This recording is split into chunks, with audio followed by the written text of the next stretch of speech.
자, 이제 우리가 폭락장에 대비하는 어떤 자세라 그래야 되나요? 요령이라 그래야 되나요? 뭐 그런 거에 대해서 얘기를 한번 해보려고 합니다. 자, 빅테크라 그러죠. M7. 예. 국내 주식은 저는 이제 비중을 점점 줄이고 있어요. 국내 주식은. 그래서 이제 국내 주식은 제가 이제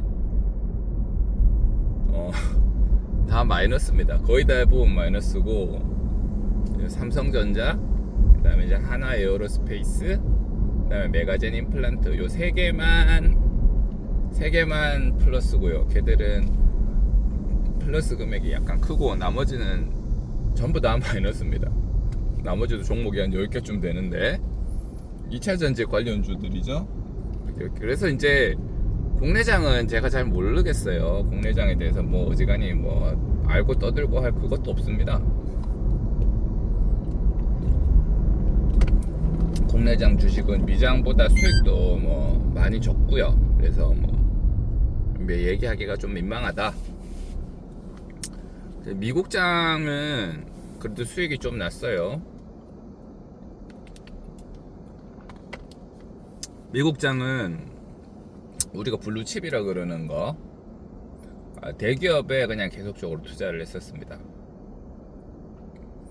뭐 대표적으로 이제 엔비디아, 마이크로소프트, 그 다음에 테슬라, 그 다음에 이제 옛날에 페이스북이었죠. 메타도 할 말이 참 많은데 메타가 엄청 떨어져서 고생 좀 했었거든요. 메타, 그 다음에 이제 구글, 아마존은 안 샀습니다. 아마존은 안 샀고, 그 다음에 애플, 요렇게 많이 들고 있었고요. 그러다가 이제 뭐 곁다리로 이제 컨스텔레이션 에너지라든지 뭐 쿠팡도 좀 있구나. 그 다음에 제가 개인적으로 쓰던 뭐 드랍박스 이런 것들도 좀 있었어요. 그렇습니다. 그런데 이제 지금 생각해보면 그런 것들을 빅테크 기술주라고 합니다. 기술주들만 많이 들고 있었고, 소비재라든지 원자재 이런 주식들은 별로 안 들고 있었죠. 근데 이제 계속 고금리가 유지가 되고, 또 금융주 이런 거 고금리가 계속 유지가 되고, 그래서 이제 사람들이 특히 미국에서 소비에 이제 제한이 걸렸었어요. 소비재들 이런 것들이 많이 제한이 걸렸었다. 그래서 소비재들을 투자하신 분들은 아마 요번에 이제 작년 후반기부터 시작해서 올해 중반기까지 강력하게 진행됐던 랠리, 기술주, 그 다음에 이제 막 다우존스라든지 나스닥이라든지 계속 뭐 신고가 경신하고 막 오를 때 다른 사람 얘기를 하나 이런 느낌을 받을 정도로 재미가 없었습니다. 계속 빠졌죠. 저는 그때 예전에는 안 오르고 침체되어 있는 주를 주로 사고요. 그 다음에 오르는 주는 손 안 댔습니다. 근데 그게 좋은 전략이 아니라는 거를 깨달았어요. 오르는 주에 추격 매수라고 하면 되게 뭐 좀 이상하게 생각을 하는 것 같아요. 사람들이 추격 매수하면 야야 오를 때 그걸 왜 사냐 그러는데, 신고가를 뚫은 어떤 주식들은 한 4번에서 5번 정도 연달아 계속 신고가를 뚫는다고 그래요, 통계적으로. 그래서 단타로 하시는 분들은 신고가 뚫은 주를 그냥 사버리는 겁니다. 사가지고 이렇게 뭐 계속 추가 매수 하다가 적정한 순간에 이제 털고 나온다 그러더라고요. 그러니까 뭐 저는 그렇게 주식 투자를 하는 능력도 안 되고, 그건 계속 이렇게 그걸 봐야 되니까. 그 다음에 제 주식 투자 철학에도 조금 맞지 않습니다. 돈은 들어가서 꾸준히 그 회사에게 도움이 돼야 된다고 생각을 하는지라, 물론 뭐 그렇게 했다가 이제 낭패를 보는 경우도 없지 않아 있습니다만, 여튼 그래서 이제 꾸준히 놓는 편인데,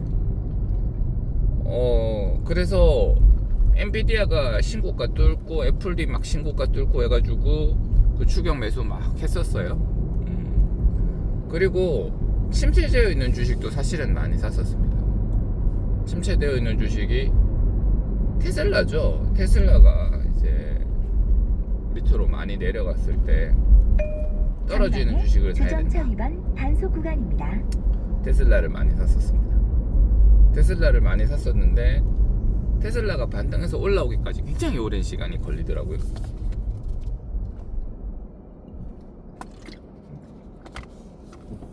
그리고 최근에 조금 올랐다고 엊그제 다시 또 우르르 빠졌고 어제 많이 떨어졌어요. 어제 이제 마이크로소프트의 실적 발표가 있었는데 좋지 못했는 모양이죠. 그래서 다른 한 주가 많이 빠지면 다른 주가 주식들도 영향을 받습니다. 그래서 이제 같이 우르르르 떨어졌어요. 그래서 어제만 한 1,000만 어제만 한 1,000만 원 손해 본 것 같아요.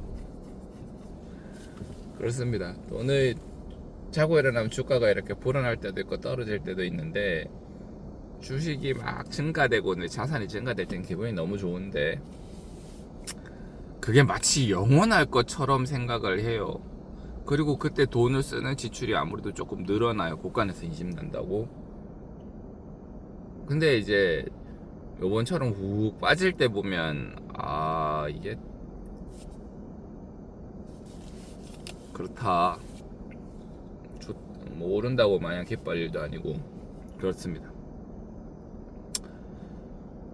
빅테크 세븐이 우르르르르르 빠졌어요. 어제 우르르르 빠져가지고.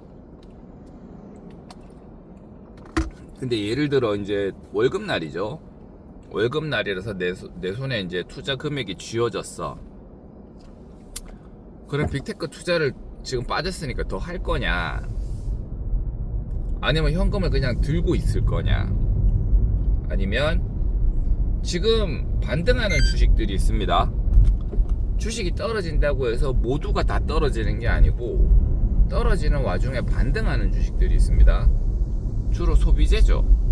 지금 원래 기술주라든지 이런 것들이 많이 빠졌었는데 올랐었는데 이제 걔들이 이제 빠지고, 사실은 그때 이제 소비재라든지 이런 주식들은 큰 재미를 못 봤었는데 이제 얘들이 다시 반등을 하죠.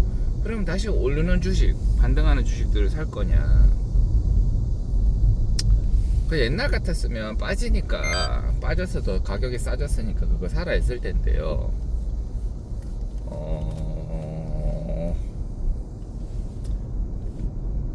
요새는 생각이 조금 바뀌었습니다. 솔직하게 얘기하면 제 생각이 맞다는 거는 아니에요. 맞지는 않은데 수익률 자체는 지금 제가 하는 방식이 조금 더 좋았던 것 같고요. 그리고 무엇보다 주식에 대한 흥미를 잃지 않아야 돼요. 계속 주식이 재미있어야 돼요. 재미도 있고 돈도 벌어야 됩니다. 돈이 벌려야 재미가 있는 거죠. 그래서 저는 이제 다시 기술주를 조금, 이제 올라가는 주식들, 지금 빅테크는 빠지니까 놔두고요. 빅테크가 다시 반등하는 시기가 옵니다. 반등하는 시기가 오는데 반등을 하면요, 많이 떨어졌다가 반등을 하게 되면 반등을 하는 타이밍을 우리가 모를 거라고 생각하는데 딱 반등하는, 그러니까 제일 하방점은 못 맞추죠, 당연히. 근데 반등해서 다시 오른다고 하는 거는 알 수가 있다고요. 엊그저께 자고 일어났더니 테슬라가 5% 올랐어. 야, 반등하는가? 다음날 됐더니 또 5%가 올라. 야, 그러면 사는 겁니다. 바로 반등 반짝해갖고는 반등하지 않고 그냥 계속 떨어지는 경우도 생겨요. 미안하지만 그런 경우 많이 생깁니다. 그래서 그거 하나만 보고 뭔가 하기에는 상당히 위험한데, 반등을 해갖고 그게 며칠간 지속이 된다거나 그 다음에 다른 사람들이 대세 전환하는가 하면서 막 얘기를 해요. 그거는 조금만 관심이 있으면 알 수가 있어요. 조금만 관심이 있으면, 그래, 조금만 관심이 있으면 알 수 있다. 그래, 그런 주식들을 사는 게, 저는 계속 침체되어 있는 주를 그러니까 계속 침체되어 있는 주식을 추매하고 하는 것보다 효율이 좋고 재미가 더 있더라고요. 그리고 제가 기술주들을, 저는 주식을 잘 안 팔아요. 그냥 계속 들고 있는데 그런 주식들을 그런 주식들이 반등하게 되면 그때 사는 게 낫죠. 아니면 다시 반등할 때를 대비해서 현금을 많이 모으고 있거나. 근데 제가 보니까 현금 많이 모으고 있는 것보다 오르는 주식을 사는 게 더 낫더라고요. 왜냐하면 현금보다는 오르는 주식을 사가지고 그게 좀 오르면 팔아서 그게 돈이 더 되니까 뭐 그렇게 해도 되는데, 타이밍 잡기가 어렵고 이제 일반인들 수준에서 이제 말이 쉽지 생각보다 어렵죠. 그러니까 현금을 보유하고 있는다든지 하는 것도 있는데, 침체된 주식은 저는 계속 사지는 이제 않을 생각입니다. 침체되어 있는 주식은 다시 나중에 오를까, 물론 오르겠지만 나중에 오르는 신호가 떨어지고 제가 오르는 거를 봤을 때 얼마만큼의 저 최하방에서 샀다가 이렇게까지는 안 하더라도 약간 이렇게 했다가 좀 오르는 것보다 이제 여기서 사는 거죠. 그러니까 절반 정도만 이득을 본다 생각으로 그렇게 하는 게 낫더라고요. 그러다 보니 이제 주식에 대한 포트폴리오 굉장히 많아집니다. 이거 오르면 이거 사고, 저거 오르면 저거 사고. 그러다가 중간에 조금씩 팔기도 하는데, 이건 정말 좀 안 되겠다 싶은 거는 조금씩 팔기도 하는데, 여튼 뭐 그래요. 그렇습니다. 그래서 하락장에 대처하는 우리의 마음가짐에 대해서 이제 떨어지는 주식을 계속 사야 되겠다고 하는 강박을 저는 좀 버렸어요. 그러니까 그게 맞는 전략일 수도 있고 아닐 수도 있는데 그렇다. 그 다음에 이때까지 소외되어 있던 내가 잘 몰랐던 주식들에 대해서 알아볼 수 있는 좋은 기회이기도 하니 그쪽에도 관심을 가져보자. 네, 그런 내용이었습니다.